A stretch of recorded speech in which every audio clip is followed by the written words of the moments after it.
Hello student, this video is for class 8 subject Hindi league chapter number 2 lakh की चूड़ियाँ।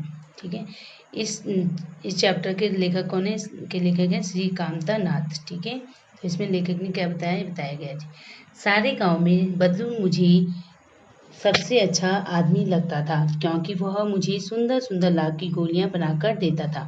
मुझे अपने मामा के गांव जाने का सबसे बड़ा चाव यही था कि जब मैं वहां से लौटता था तो मेरे पास ढेर सारी गोलियां होती, रंग बिरंगी गोलियां जो किसी भी बच्चे का मन मोह ले। ठीक है, तो एक सारे गांव में किस सब लेखक को कौन पसंद आता था? बदलू पसंद आता था, क्योंकि वो उसे क्या देता था? सुंदर सुंदर लाख की गोलियां देता था। ठीक है, तो वो जब भी क्या करता था, जब भी वो अपने मामा के गाँव जाने की बात आती तो वो बहुत चाव से अपने मामा के गाँव जाता था। ठीक है, और वहाँ से लौटते समय वो क्या लाता था? जब वो वापस आता था तो बदलू से रंग बिरंगी गोलियां लेके आता था, जो उसके मन को बहुत भाती थी। वैसे तो मेरे मामा के गाँव का होने के कारण मुझे बदलू को बदलू मामा कहना चाहिए था। ठीक, क्योंकि वो मामा के गाँव का था, तो क्या कहते हैं, जब किसी मामा के गाँव में रहते तो सब मामा ही कहलाते ना। तो उस मामा के गाँव में होने के कारण वो क्या कहना चाहिए था? बदलू मामा। परंतु मैं उसे बदलू मामा ना कहकर बदलू काका कहा करता था। ठीक है, वो मामा ना कह के क्या कहता था? बदलू काका कहता था, क्योंकि गाँव के सभी बच्चे उसे क्योंकि उसे सभी गाँव के बच्चे क्या कहते थे? काका कह के कहते थे। बदलू का मकान कुछ ऊंचे पर बना था। मकान के सामने बड़ा सा सहन था, जिसमें एक पुराना नीम का वृक्ष था। उसी के नीचे बैठकर बदलू अपना काम किया करता था। तो एक पेड़ का नीम का वृक्ष था, जिसके नीचे बदलू क्या करता था? बैठा रहता था। ठीक है, उसी के नीचे बैठ के काम करता था। बगल में भट्टी दहकती रहती, जिसमें वह लाख पिघलाया करता था। सामने एक लकड़ी की चौखट पड़ी रहती, जिस पर लाख के मुलायम होने पर वह उसे सलाख के समान पतला करके चूड़ी का आकार देता था। तो वो क्या, अगर जब लाख पिघला देता था, मुलायम हो जाता था, तो मुलायम होने पर वो सलाख मीन्स क्या होती? धातु की एक पतली सी छड़ होती है। ठीक है, सलाख मीन्स धातु की पतली से, तो मुलायम होने पर उसे सलाख के समान पतला करके, धातु की छड़ के समान पतला करके चूड़ी का आकार देता था उस लाख को। ठीक है, पास पास में 4-6 विभिन्न आकार की बेलनुमा मुंगरियां रखी जाती थी। बेलनुमा मुंगरियां मतलब मुंगरियां क्या, जो आगे से पतली होती थी, नीचे से थोड़ी मोटी सी होती थी। ठीक है, उसके 4-6 विभिन्न आकार की बेलनुमा मुंगरियां रखी रहती थी, जो आगे से कुछ पतली और पीछे से मोटी होती थी। लाख की चूड़ी का आकार देकर वह उन्हें मुंगरियों पर चढ़ाकर गोल और चिकना बनाता, और तब एक एक कर पूरे हाथ की चूड़ियां बना चुकने के पश्चात वो उन पर रंग करता था। जब वो पूरी चूड़ियां बन जाती थी एक हाथ की, तब उसके बाद वो उसमें रंग चढ़ाता था। बदलू यह कार्य सदा ही एक मचिए पर बैठकर किया करता था। क्या किया करता था? मचिए पर बैठकर कार्य किया करता था, जो बहुत ही पुरानी थी। मचिया की थी, उसकी बहुत पुरानी थी। मचिया मीन्स होता है चौकोर खाट। ठीक है, क्या होता है? चौकोर खाट, जो सुतली से बुनी जाती थी, छोटी सी होती सी चौकोर खाट। ठीक है, उसे मचिया बोलते हैं। बगल में ही उसका हुक्का रखा रहता, जिसे वह बीच बीच में पीता रहता। गांव में मेरा दोपहर का समय अधिकतर बदलू के पास बीतता। वह मुझे लला कहा करता था। तो जब भी गांव जाता था तो किसके साथ बैठता था? बदलू के साथ बैठा रहता था। ठीक है, पूरे दिन उसी के साथ बैठता था, तो वहीं पे उसका पूरा दिन निकल जाता था, और बदलू से क्या कहता था? लला कहता था। मेरे पहुंचते ही मेरे लिए तुरंत ही एक मचिया मंगा देता। मैं घंटों बैठे बैठे उसे इस प्रकार चूड़ियां बनाते देखता रहता। लगभग रोज ही वह 4-6 जोड़े चूड़ियां बनाता था। लगभग कितनी जोड़ी चूड़ियां बनाता था बदलू? 4-6 जोड़ी। ठीक है, पूरा जोड़ा बना लेने के पर वह उसे बेलन पर चढ़ाकर कुछ क्षण चुपचाप देखता रहता, मानो वह बेलन न होकर उसकी किसी नववधु की तरह कलाई हो। क्या देखता था जब वो बना लेता था पूरा जोड़ा? तो बेलन पर चढ़ाकर उसको क्या देखता, उसे चुपचाप से देखता रहता था। जैसे कैसे देखता था? जैसे कि नववधु की कलाई हो। बदलू मनिहार था। चूड़ियां बनाना उसका पैतृक पेशा था, मतलब उसके दादा परदादा सब यही काम करते थे। ठीक है, उसे बोलते पैतृक पेशा। और वास्तव में वह बहुत ही सुंदर चूड़ियां बनाता था। उसकी बनाई हुई चूड़ियों की खपत ही भी बहुत थी। उस गांव में तो सभी स्त्रियां उसकी बनाई हुई चूड़ियां पहनती थी। आसपास के गांव के लोग भी उससे चूड़ियां ले जाते थे। ठीक है, वो इतनी सुंदर चूड़ियां बनाते थे कि उसके गांव के पहनने के साथ साथ आसपास के लोग भी उसकी चूड़ियां पहनती थी, औरतें चूड़ियाँ, परंतु वह कभी भी चूड़ियों को पैसों से बेचता ना था। उसका अभी तक वस्तु विनिमय का तरीका था और लोग अनाज के बदले उससे चूड़ियाँ ले जाते थे। वो क्या करता था, चूड़ियाँ बेचता नहीं था, अनाज के बदले चूड़ियाँ देता था। बदलू स्वभाव से बहुत सीधा था। मैंने कभी भी उसे किसी से झगड़ते नहीं देखा। हाँ, शादी विवाह के अवसरों पर वह अवश्य जिद पकड़ जाता था। जीवन भर चाहे कोई उससे मुफ्त चूड़ियाँ ले जाए, परंतु विवाह के अवसर पर वह सारी कसर निकाल लेता था। आखिर सुहाग के जोड़े का महत्व ही और होता है। मुझे याद है मेरे मामा के यहाँ किसी लड़की के विवाह पर जरा सी किसी बात पर बिगड़ गया था और फिर उसको मनाने में लोहे लग गए थे। विवाह में इसी जोड़े का मूल्य इतना बढ़ जाता था कि उसके लिए उसकी घरवाली को सारे वस्त्र मिलते और ढेरों अनाज मिलता, उसको अपने लिए पगड़ी मिलती और रुपए जो मिलते सो अलग। तो जब उसकी वैसे तो वो पैसे नहीं लेता था, लेकिन जब शादी विवाह होता था तो उसको क्या चाहिए था, मतलब सारा उसको अच्छा दाम मिलता, हर चीज़ मिलती थी। जैसे उसकी घरवाली के लिए सारे कपड़े मिलते थे, सारे वस्त्र और खूब अनाज मिलता था। ठीक है, उसको खुद के लिए पगड़ी मिलती थी और उसको उसके हिसाब से रुपए भी दिए जाते थे। तो ठीक है, यदि संसार में बदलू को किसी बात से चिढ़ थी तो वह थी कांच की चूड़ियों से। वो किससे चिढ़ता था सबसे ज़्यादा बदलू को? कांच की चूड़ियों से। यदि किसी भी स्त्री के हाथों में उसे कांच की चूड़ियाँ दिख जाती तो वह अंदर ही अंदर कुढ़ उठता और कभी कभी तो दो चार बातें भी सुना देता। अगर वो किसी के हाथ में देख लेता था कांच की चूड़ियाँ तो क्या हो जाता, बहुत चिढ़ने लग जाता था और लोगों को बातें सुनाने लग जाता था।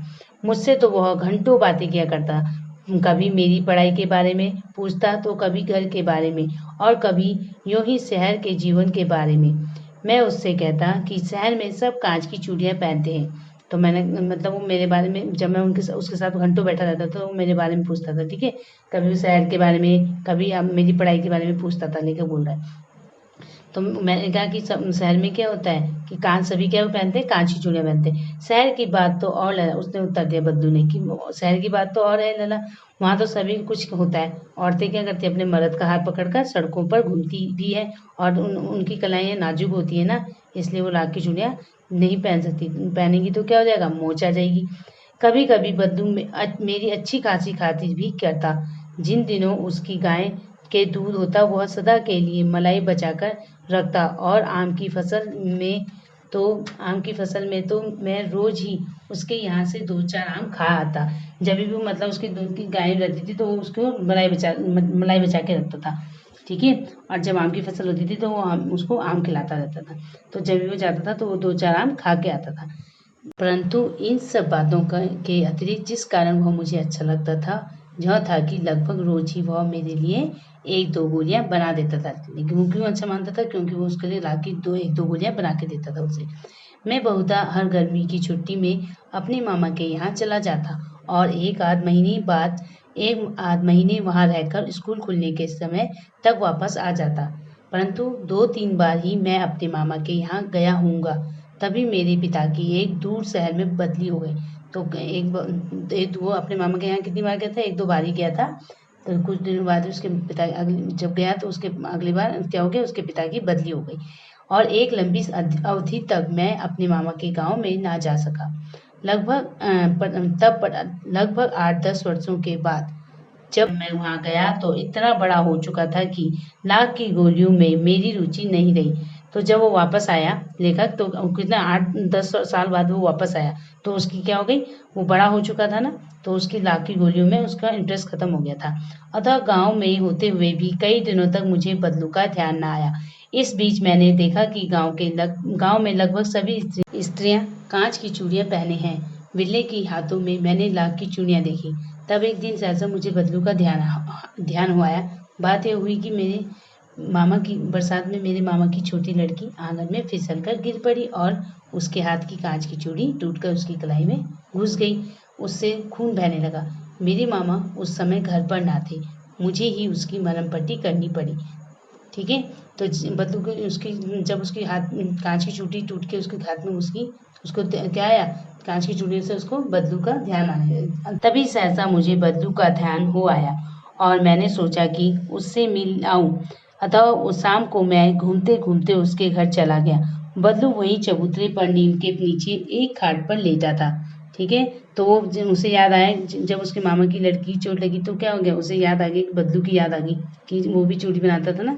तो जब उसकी चूड़ी टूटी तो उसको बदलू का ध्यान आ गया, तो वो उससे मिलने शाम को घूमते घूमते उससे मिलने चला गया बदलू से। तो बदलू क्या कर रहा था, चबूतरे में नीम के पेड़ के नीचे खाट लगाकर सो रहा था। बदलू, नमस्ते बदलू काका, मैंने कहा। नमस्ते भैया, उसने मेरी नमस्ते का उत्तर दिया और उठकर खाट पर बैठ गया, परंतु उसने मुझे पहचाना नहीं और देर तक मेरी ओर निहारता रहा। अब कोई बहुत दिनों बाद आता है, जब छोटा बच्चा बड़ा हो गया तो उसे पहचानना मुश्किल हो जाता है ना, तो उसने भी उसे पहचाना नहीं। मैं हूँ जनार्दन काका, आपके पास से गोलियां बनवा कर ले जाता था। मैंने अपना परिचय दिया। बदलू फिर भी चुप रहा, मानो वह अपने स्मृति पटल पर अतीत के चित्र उतार रहा हो। और तब वह एकदम बोल पड़ा, आओ आओ लला, बैठो, बहुत दिन बाद गांव आए। तो उसने कुछ दिन, जब उसने अपना नाम बताया, अब गोलियां ले जाकर जाता था, तो उसको थोड़ी देर बाद क्या हुआ, उसे याद आ गई कि ये कौन है, लला है। तो उसने उसे तुरंत बोला कि आओ आओ लला, बैठो, बहुत दिनों बाद आए हो। हाँ, इधर आना नहीं हो सका काका, मैंने चारपाई पर बैठते हुए उत्तर दिया। कुछ देर फिर शांति रही। मैंने इधर उधर दृष्टि दौड़ाई, ना तो मुझे उसकी मचिया ही नजर आई और ना ही भट्टी। आजकल काम नहीं करते काका, मैंने पूछा। नहीं लला, काम तो कई साल से बंद है, मेरी बनाई हुई चूड़ियाँ कोई पूछे तब तो। बदलू बोल रहा है, ठीक है कि नहीं लला, काम तो कई सालों से बंद है, वो उसे बता रहा है, क्योंकि चूड़ियाँ कि अब मेरी रात की चूड़ियों को कोई नहीं पूछ रहा है। गाँव गाँव में तो क्या है, कांच का प्रचार है, हो गया है। वह कुछ देर चुप रहा, फिर बोला, मशीन युग है न लला, आजकल सब काम मशीन से होता है, खेत भी मशीन से जोते जाते हैं, और फिर सुंदरता कांच की चूड़ियों में होती है, वो लाकी में कहाँ संभव है। कौन बोल रहा है, बदलू ने बोला, ठीक है। लेकिन कांच बड़ा खतरनाक होता है, बड़ी जल्दी टूट जाता है। मैंने कहा, वो किसने कहा, लेखक ने कहा ये, कि कांच क्या होता है, खतरनाक होता है, वो टूट जाता है, कहीं टच होता है तो टूट जाता है ना। नाजुक तो फिर होता ही है लला। कहते कहते उसे खांसी आ गई और बहुत देर तक खांसता रहा। मुझे लगा उसे दम आए। अवस्था के साथ साथ उसका शरीर ढल चुका था। उसके हाथों पर और माथे पर नसें उभर पड़ी आई थी। जाने कैसे उसने मेरी मन की शंका भांप ली और बोला, दमा नहीं, मुझे फसली खांसी है। तो वो उसने मन में सोचा, कहीं इसे खांसी हो रही है, कहीं इसे दमा ना हो। तो वो उसकी बात को भाप गया और उसने कहा, ये दमानी क्या है, फसली खांसी 1-2 महीने में ठीक हो जाएगी। तो 1-2 महीने से आ रही है, बोला उसने, 10-15 दिन में ठीक हो जाएगी। मैं चुप रहा। ठीक है, मैं क्या चुप रहा। मुझे लगा कि इनके बदलू के मन में कुछ बड़ी सी व्यथा है, मतलब कुछ दुख है अंदर। तो वो सोचता रहा कि इस मशीनी युग ने क्या कर दिया, बहुत से लोगों के काम छीन लिए, ठीक है। जो काम मशीन से हाथ से होते थे, अब वो मशीन करने लगी तो उनके काम छूट गए, ठीक है। आम की फसल अब कैसी है काका, कुछ देर पश्चात मैंने बात का विषय बदलते हुए पूछा। अच्छी है लला, बहुत अच्छी है, उसने लहकर उत्तर दिया और अंदर अपनी बेटी को आवाज दी, अरे रज्जो, लला के लिए आम तो ले आ।